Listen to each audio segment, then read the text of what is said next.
For the RuneScape community as a whole, the release of Sailing marks the day a meme, a myth, a legend becomes reality. For Old-School Runescape, the retro spin-off MMO of RuneScape 3 based off of an 07 backup, it marks the arrival of its first ever new, exclusive skill. It's quite the regatta after the past proposed skills like warding and iconically the first version of Sailing 10 years ago failed to pass the player polls.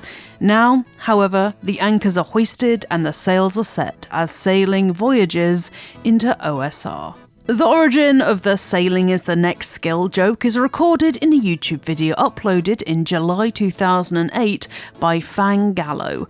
Here, he showcases a screenshot his friend, QWERTY had shared with him, a supposedly bugged RuneScape high scores page where Sailing was clearly listed. What Fangallo didn't know is that QWERTY had created the image himself. While simple, it was a clever hoax. The most recent skill, Summoning, had experienced leaks in the run-up to its January 2008 release, including a rumoured high-score table bug. This meant that many of the RuneScape player base was primed to find supposed Sailing evidence, and find it they did.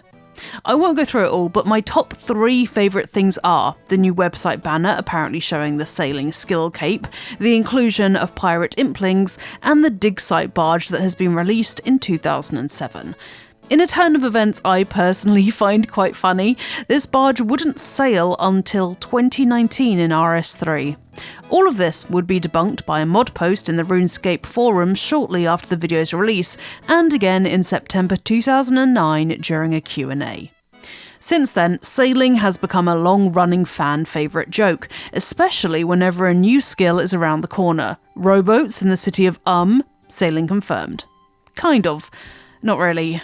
No. It's also one Jagex has embraced itself, with Sailing making an appearance in multiple April Fool's jokes over the years, as well as in reminding players Sailing isn't coming in the odd content announcement. Which is...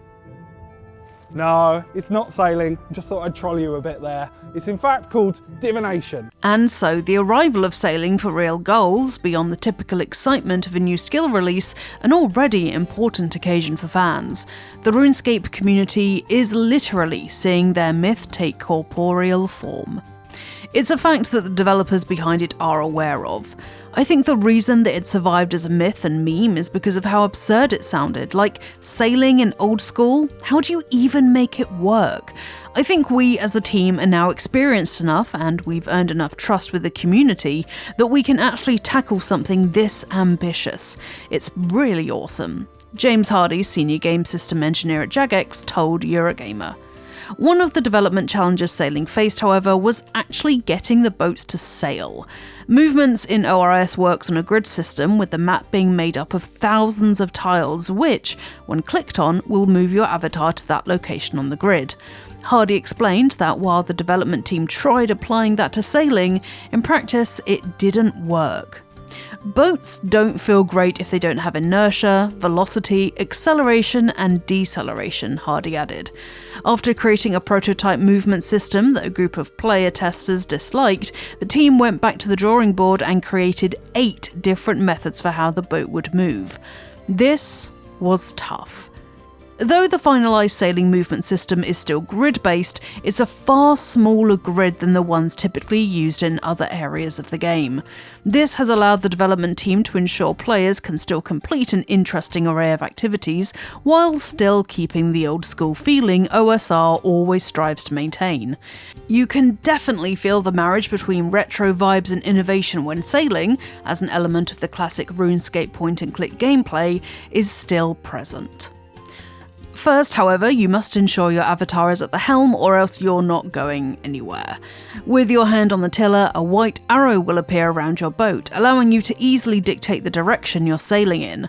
Alongside this, a boat's speed can be controlled using the navigation panel, and you can earn an extra speed boost by trimming the sail when gusts of wind appear around your vessel. It's an easy system to learn, while also being successfully distinct from the typical walking and running mechanics players are used to. When it comes to the boats themselves, you'll start your journey across the seas on a simple raft.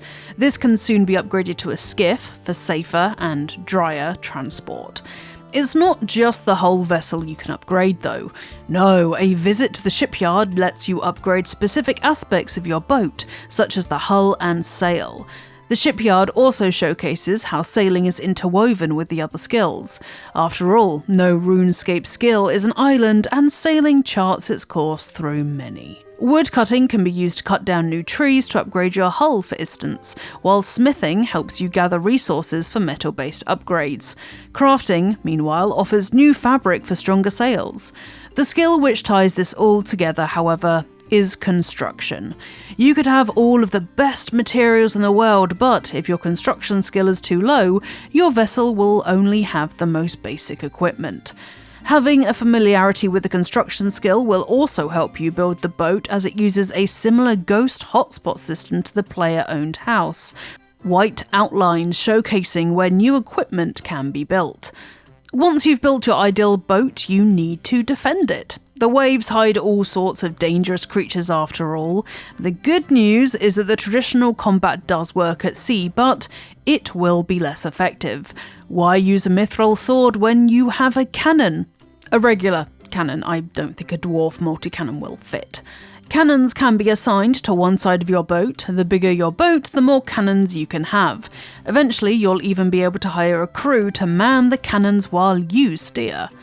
For sailing's launch, we opted for a very simplistic approach to combat, mostly so that we can figure out what works and what doesn't work a little bit safer and get players used to it, Chris Drysdale, senior game designer, explained to Eurogamer, adding that as more sailing content comes out in the future, we can look into creating interesting ideas like pirates on a boat shooting your player. It's also worth noting that, at sea, a player's health is replaced by boat health, which can be restored using repair kits. Losing all of a boat's health, however, will return you to a set respawn dock. Sailing isn't just a skill update though, it's an area expansion. For the first time in the game's 24-year history, the seas are open to explore with over 20 new islands only accessible using the sailing skill. From Pandemonium, where you'll complete the tutorial quest, the first of 4 new sailing quests, to the Great Conch, home to the Tortugan, a new race of humanoid turtles. Docking locations have also been added to many of the pre-existing ports and islands. Though some of these will have prerequisites for landing, such as Crandor, where Elvarg will give you a fiery unwelcome if she's not been slayed. As you travel, you can complete various port tasks, including delivering cargo to gain sailing XP, salvaging shipwrecks, and even deep-sea trawling if your boat is equipped with a net. There's also hundreds of points of interest that can be recorded using sea charting, a good way to earn some one-off XP and explore a new location. Finally, it's worth keeping an eye out for random encounters like Ocean Man on your voyage to the corner of the globe, though I don't know whether he'll lead you to the land he understands. If you know, you know. One activity you'll likely find yourself becoming invested in are the Barracuda trials. There are time trials where you'll have to avoid hazards like storms as you collect lost supplies and rum. The rewards you earn are unique items. Some you can use right away, while others are designed to encourage exploration. There will be 3 Barracuda trials available at launch, with each one having 3 rounds increasing in difficulty. Don't worry if you're not a fan of time trials though, as it is possible to return with a higher level boat and brute force the challenge if it's been causing you trouble. Though you might find that harder with the higher level trials. Having played the sailing demo during this year's RuneFest before testing the waters further during the various tests which have run since then, I can easily say that I've greatly enjoyed my experience with the new skills so far. It retains the feeling of a classic skill thanks in part to the OSR charm being deeply embedded in its heart. The tutorial quest, for example, follows the long-standing tradition of your adventurer being tricked, while including modern innovation to keep the gameplay fresh. The opening activity of cargo delivery is a satisfying gameplay loop as you get to grips with the skill, while also being a great way to start broadening your watery horizons. It's this exploration that gets me truly excited for sailing though. Having spent nearly 20 years in the game, I know its secrets quite well, so I'm looking forward to making land on new soil and uncovering new treasures. And getting the little frog flag I spotted in the release date trailer. That's a must-have for my boat.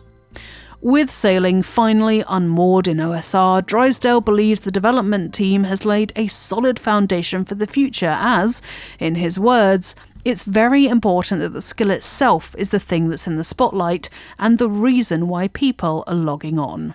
When it comes to the future shores for sailing, the development team were keen to tell us that they're considering tackling areas of the sea not available at launch.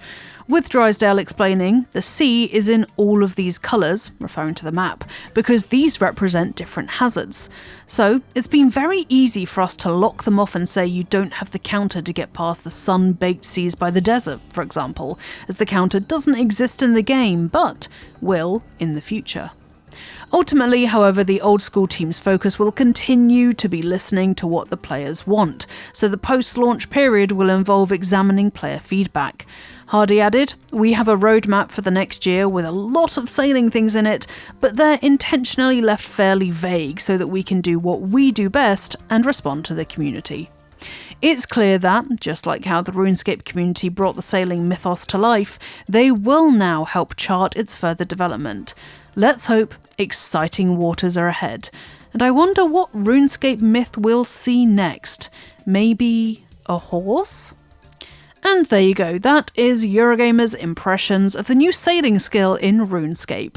Are you playing RuneScape, or do you think you'll pick it up now just for the sailing skill?